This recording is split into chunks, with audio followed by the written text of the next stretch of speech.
Բարի երեկո, հարգելի հետևորդներ, եթերում է IBC լուրերի ամփոփիչ թողարկումն է, ես Սվետլանա Պետրոսյանն եմ, նախ կարևորը համառոտ։ Նոր բանակցային փուլ կարծում, ինչ են քննարկել Հայաստանի և Թուրքիայի ներկայացուցիչները։ Նոր անձնագիր, նոր խորհրդանիշներ, ինչ է փոխում Հայաստանի իշխանությունը կենսաչափական անձնագրերում։ Հայկական կուսակցությունները դիմում են Եվրոպային, ինչ են պահանջում ու ինչ մտահոգությունների մասին խոսում։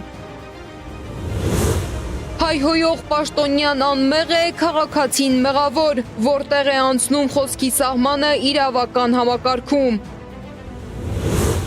Նավթային շուկայում նոր վերադասավորումներ, էմիրությունները դուրս է գալիս ՕՊԵԿ-ից։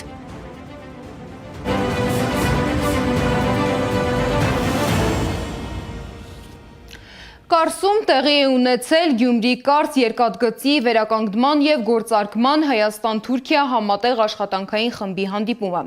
Արտգործնախարարությունից հայտնում են, որ տարածաշրջանի տրանսպորտային հաղորդակցությունների ընդլայնման համատեքստում կողմերն ընդգծել են երկաթգծի շուտափույթ գործարկման կարևորությունը։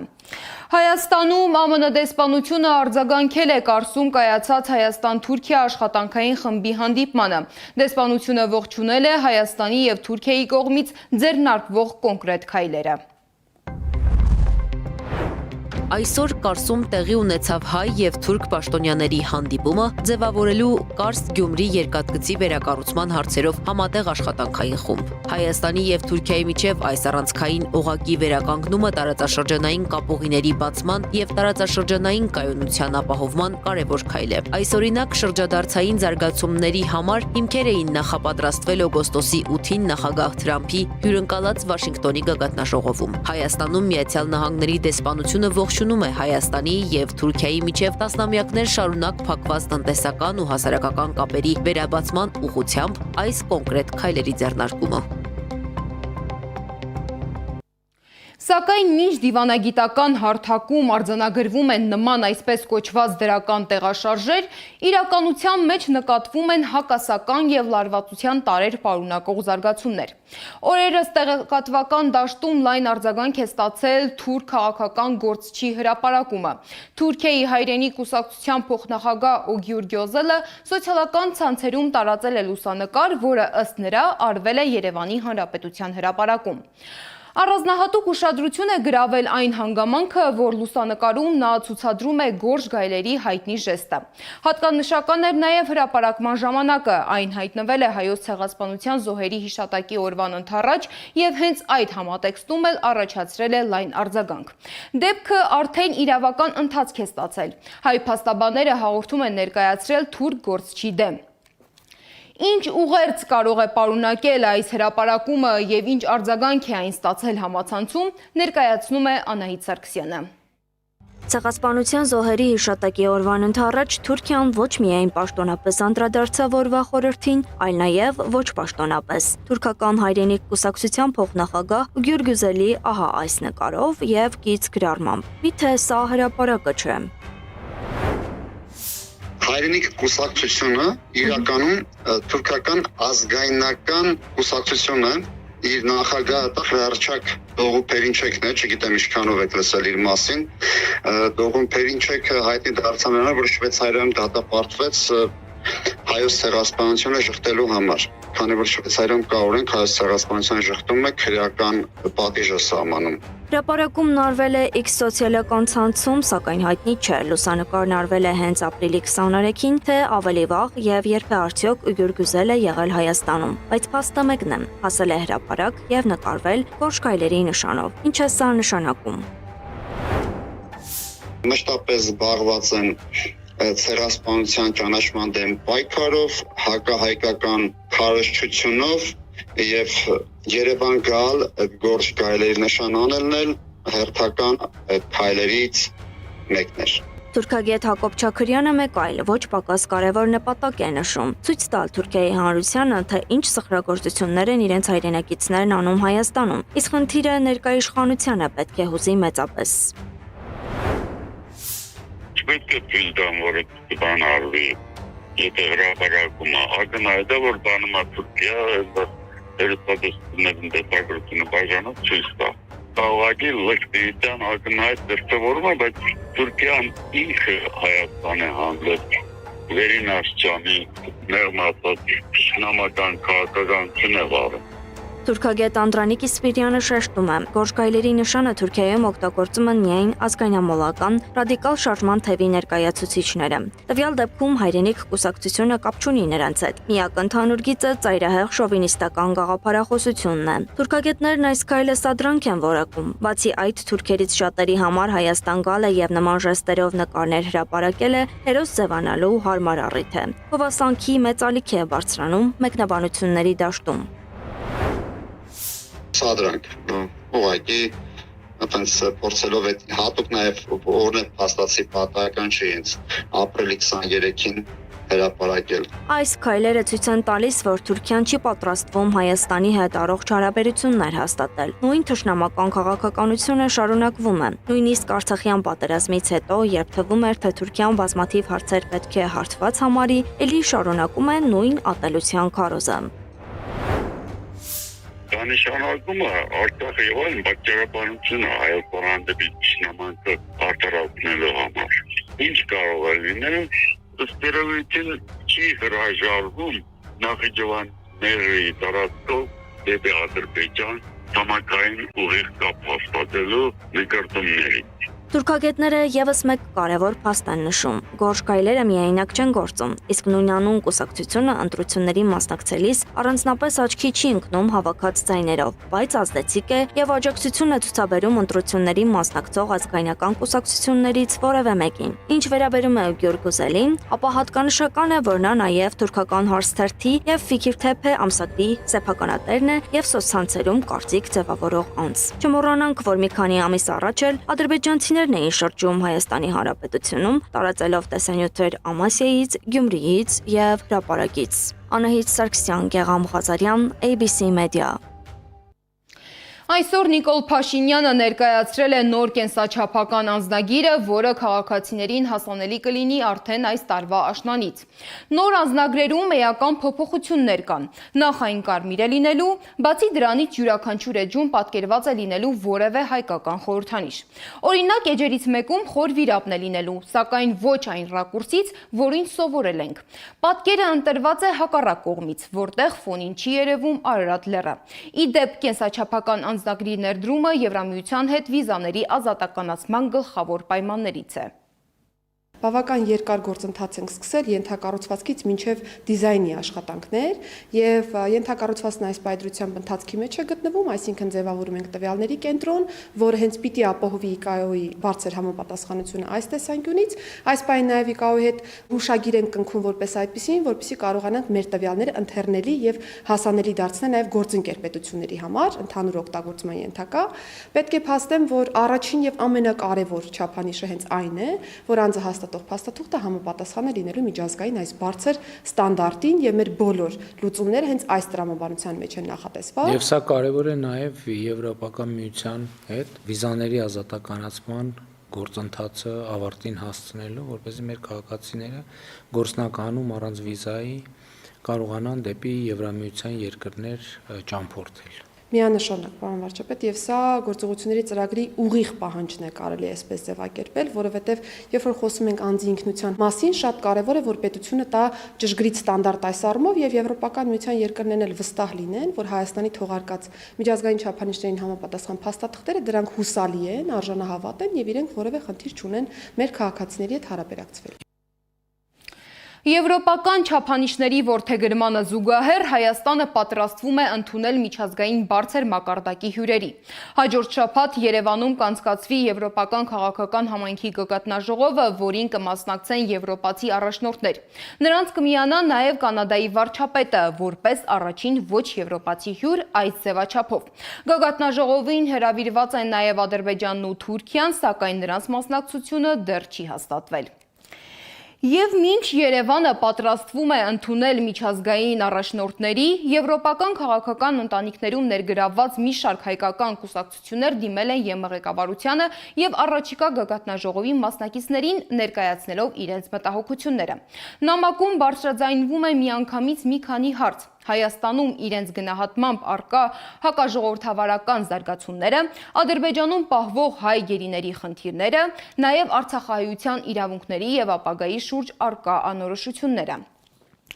Նման կոչով հանդես է եկել նաև Հայաքվե ազգային քաղաքացիական միավորումը։ Հայաքվեն պաշտոնական նամակ կոչով դիմել է եվրոպական կառույցներին եւ առաջարկել վերանայել իրենց մասնակցությունը Երևանում կայանալիք գագաթնաժողովին։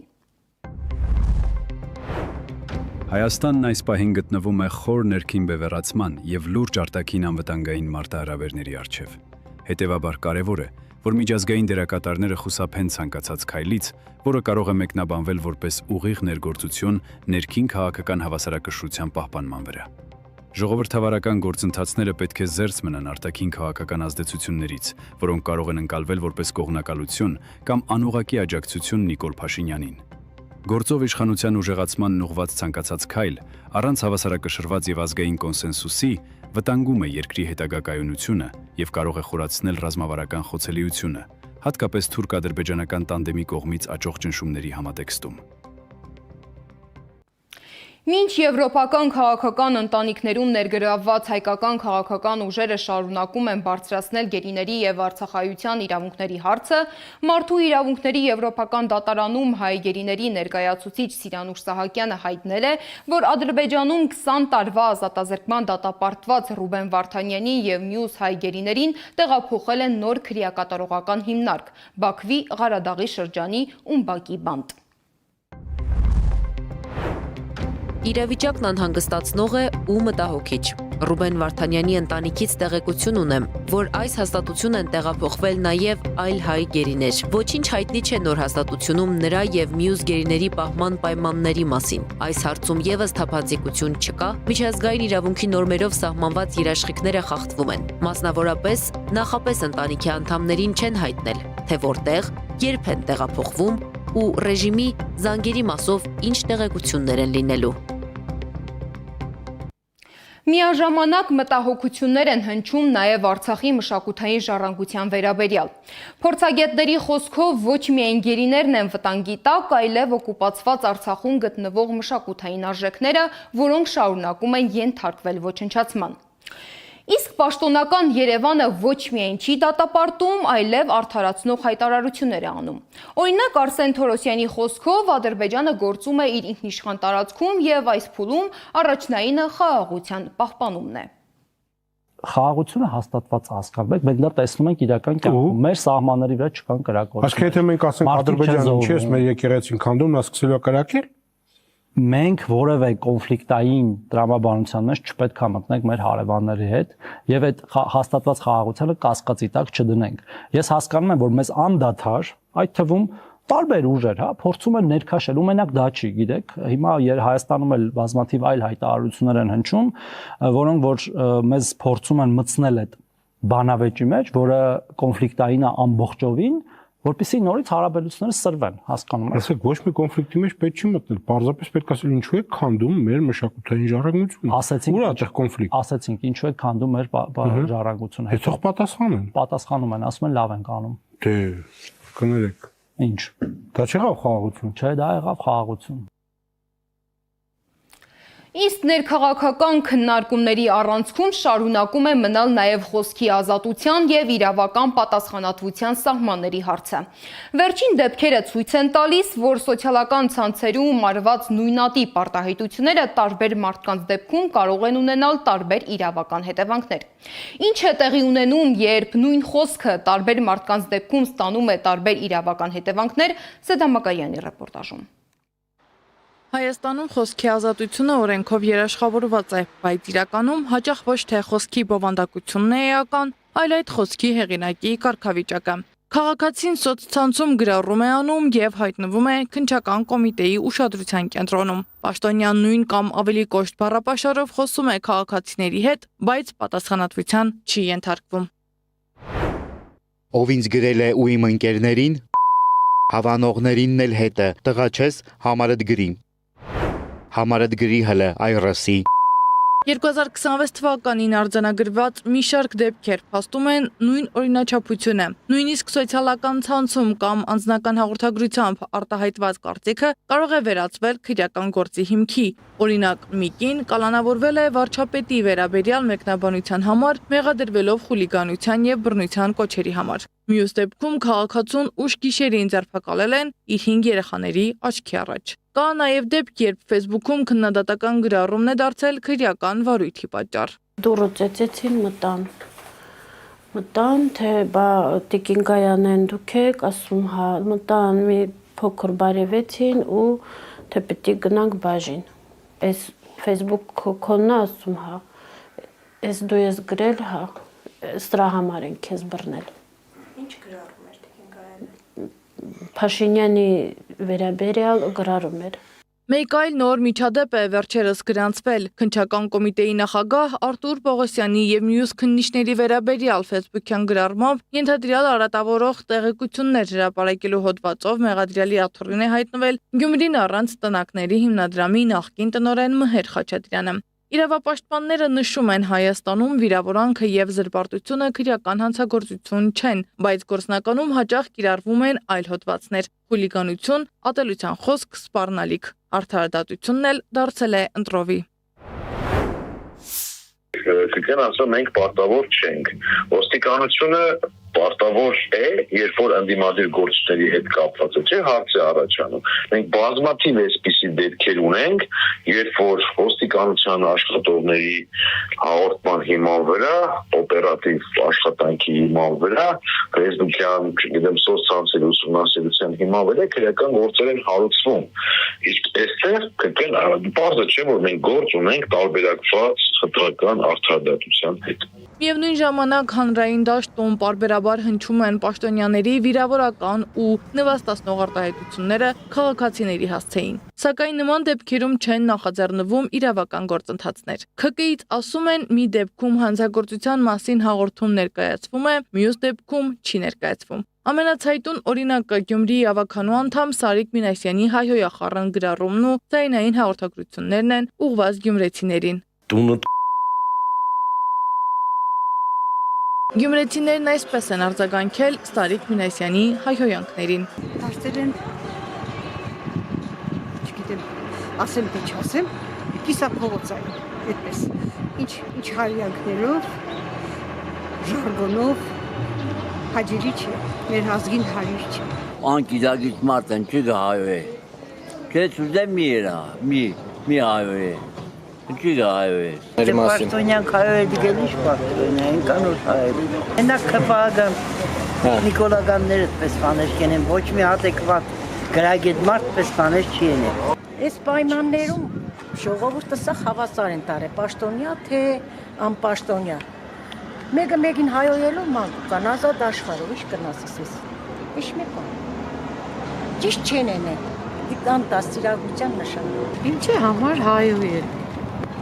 Այդ հայհոյողը ամենաթույլ մարդն է։ Սարիկ Մինասյանին ես փոքր ճանաչում։ Շատ լավ դարձի երբա է։ Հիմա ինչ կուսակցության մեջ է, ինչ չէ, ես չգիտեմ։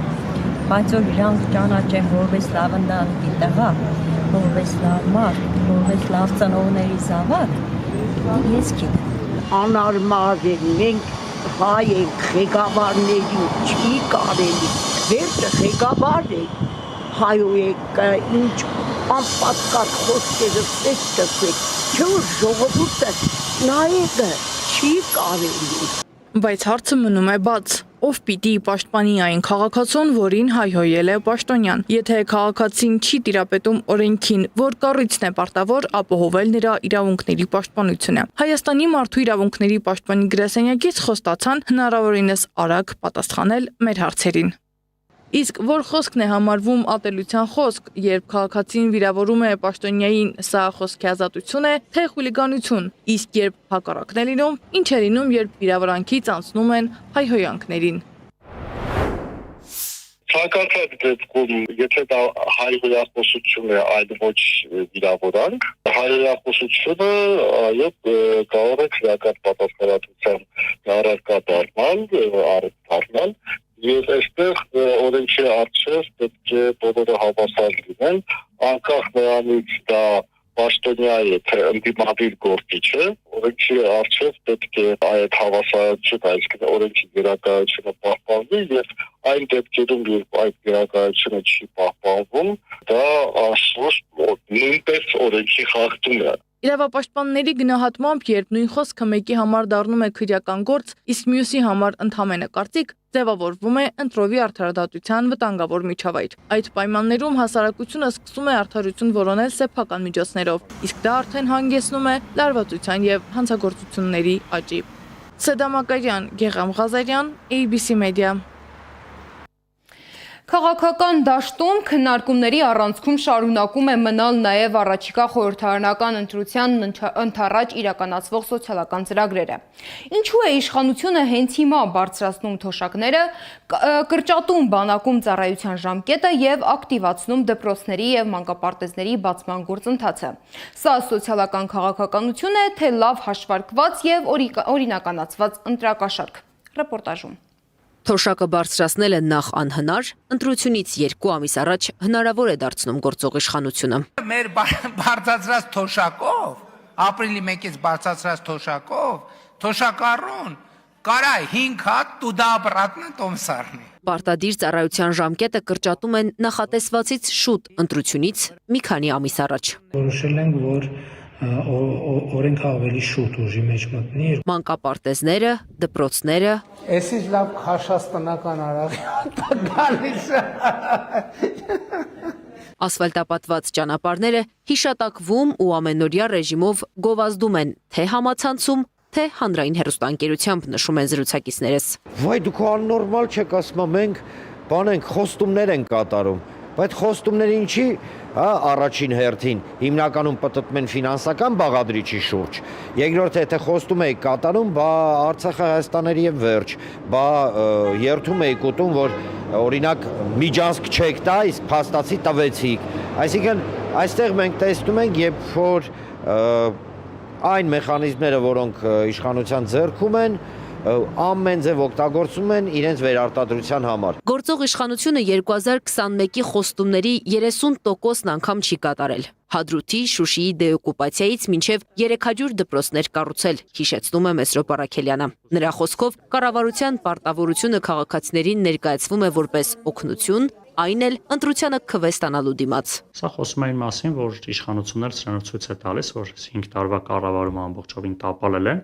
եւ հիմա վերջում բյուջեի հաշվին փորձում են ինչ-որ լավամարտ լինել ընտրողներին։ Խնդիրը ոչ բարձրացված թոշակն է, ոչ նոր դպրոցները, ոչ էլ աշխատակիցների բարձրացված աշխատավարձը, այլ հատուկ ընտրված ժամանակահատվածը, որն անհավասար պայմաններ է ստեղծում տեխնացուների համար, ընդգծում է Արման Աբովյանը։ Նույնիսկ ընտրական գործընթացի, գիտեք, սենց գործոն դարձնում են մեր գերի տղերքին, որոնք պատանդ են պահվում Բաքվի բանտերում, իսկ հիմա իհարկե ադրբեջանցիները անհանգստացած իշխանության վարկանիշից, որ իշխանությունը ըստ էության շանս չունի վերարտադրվելու, որոշել են հուզականության վրա խաղալ եւ վերադարձնել բավականին մեծ խումբ մեր պատանդերի գերիների Բաքվի բանտերից, ինչը շատ լավ է, բայց գիտեք, այդ շատ լավի մեջ մենք պետք է տենանք հետեւյալը, որ այս քայլով մեզ փորձում են խաբեն։ Շատ լավ է, որ վերադարձում, եւս մեկ անգամ կրկնեմ, բայց ներողություն, մարդկանց տանջամա անելով Բաքվի բերթերում տենց սպասել, երբ ընտրությունը կգա եւ ընտրության նախաշեմին վաճառել մեր վրա մեր հուզականությունը։ Ընտրատեղամաս գնալիս ընտրողը հիշելու է, որ 8 տարի է Նիկոլ Փաշինյանն իշխանություն ունի, բայց միայն այս հունվարից է մեկնարկել առողջության համընդհանուր ապահովագրությունը։ Հունվարից է կրճատել պարտադիր ծառայության ժամկետը, իսկ ապրիլից բարձրացրել թոշակները, ուսումնական տարին ավարտելու շեմին էլ հանձնել նորակառույց դպրոցները։ Մենուա Սողոմոնյանի խոսքով քաղաքացիները գիտակցում են, որ օրինականացված ընտրակաշարք են բաժանում իրենց։ Բոլոր հնարավոր միջոցներով անհրաժեշտ է ճշմարտությունը բացահայտել։ Լինեն հարցազրույցներ, լինեն մասնավոր հանդիպումներ, լինեն ակցիաների ժամանակ կամ ընտրողների հետ խմբային հանդիպումների ժամանակ խոսել այս մասին։ Զրուցակիցներիս խոսքով օրինականացված ընտրակաշառքներից էր նաև խորոված փարթին, աշխարհահռչակ երգիչների Հայաստանում համերգը, Ռոման եւ Մալխաս Ամոյանների հետ հաց ու խորոված ուտելը։ Հեսա հացը կա, հեսա խորոված էլ կա, հաց էլ կա, խորոված էլ կա։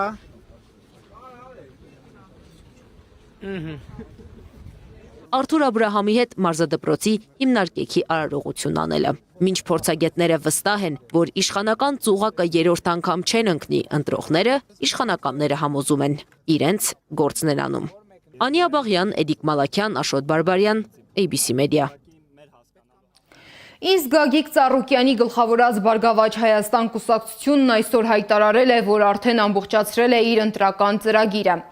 Կուսակցության կարգախոսն է երաշխավորված խաղաղություն, Բարգավաճ Հայաստան, սակայն ընտրությունից շուրջ 1 ամիս առաջ դեռ հայտնի չէ կուսակցության վարչապետի թեկնածուն։ Հունիսի 7-ը պատմական ու ճակատագրական օր է լինելու մեր պետության ու մեր պետականության համար։ Բոլորը հասկանում են, որ առաջիկա խորհրդարանական ընտրությունները այս պահի մասին չեն եւ այս պահի համար չեն։ Դրանք ապագայի համար են եւ այդ ընտրությունները պետք է տան հետևյալ հարցերի պատասխանները։ Ինչ ենք մենք ուզում, երաշխավորված խաղաղություն, թե շարունակական զիջումներ, համերաշխություն, թե պառակտում, բարեկեցություն, թե աղքատություն։ Կարծում եմ մեզանից յուրաքանչյուրը շատ լավ գիտի այս հարցերի պատասխանները եւ հունիսի 7-ին մեր ազգաբնակչությունը եւս հնարավորություն ունի պատասխանելու այդ հարցերին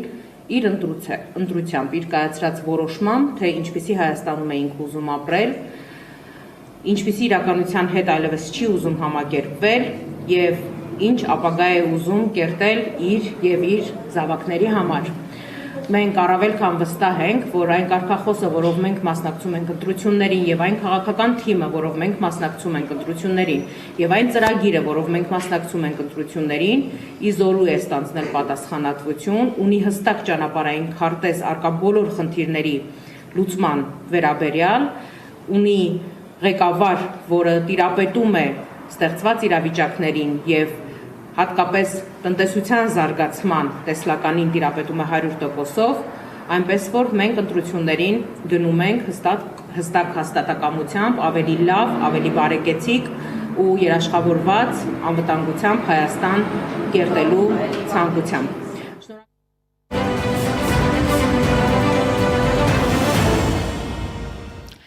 ՄԱԿ-ի անվտանգության խորհուրդը երեկ քննարկել է Իրանի շուրջ ստեղծված վիճակը։ Մի շարք երկրներ, նաև ՄԱԿ-ի գլխավոր քարտուղարը կոչ են արել բացել Հորմուզի նեղուցը, որով մինչ պատերազմը անցնում էր աշխարհի նավթի մոտ 20%-ը։ Մյուս կողմից ԱՄՆ նախագահ Դոնալդ Թրամփը հայտարարել է, թե Իրանը ցանկանում է հնարավորինս արագ բացել Հորմուզի նեղուցը։ Նրա խոսքով իրանցիները կապ են հաստատել Վաշինգտոնի հետ եւ տեղեկացրել, որ երկիրը գտնվում է ծանր վիճակում։ Թրամփը նաև նշել է, որ իրանցիները այժմ փորձում են հասկանալ, թե ով է իրենց ղեկավարը։ Իսկ Արաբական Միացյալ Էմիրությունները մայիսի 1-ից դուրս կգա նավթ արդյունահանող պետությունները միավորող կազմակերպություններից, OPEC-ից։ Էմիրությունների էներգետիկայի նախարարի խոսքով որոշումը կայացվել է համաշխարհային էներգետիկ շուկայում էմիրությունների քայլերի ճկունությունն ապահովելու նպատակով, քանի որ ըստ նրա կազմակերպությունը լքելու դեպքում իրենց երկիրն այլևս որևէ պարտավորություն OPEC-ի առջև չի ունենա։ Այս ժամի համար նախատեսել էինք այսքանը, շարունակեք հետևել մեզ սոցիալական բոլոր ցանցերում կամ այցելեք մեր պաշտոնական կայք 3w.abcmedia.am։ Շնորհակալություն, որ մեզ հետ էիք, մնացեք խաղաղությամբ։ Բարի գիշեր։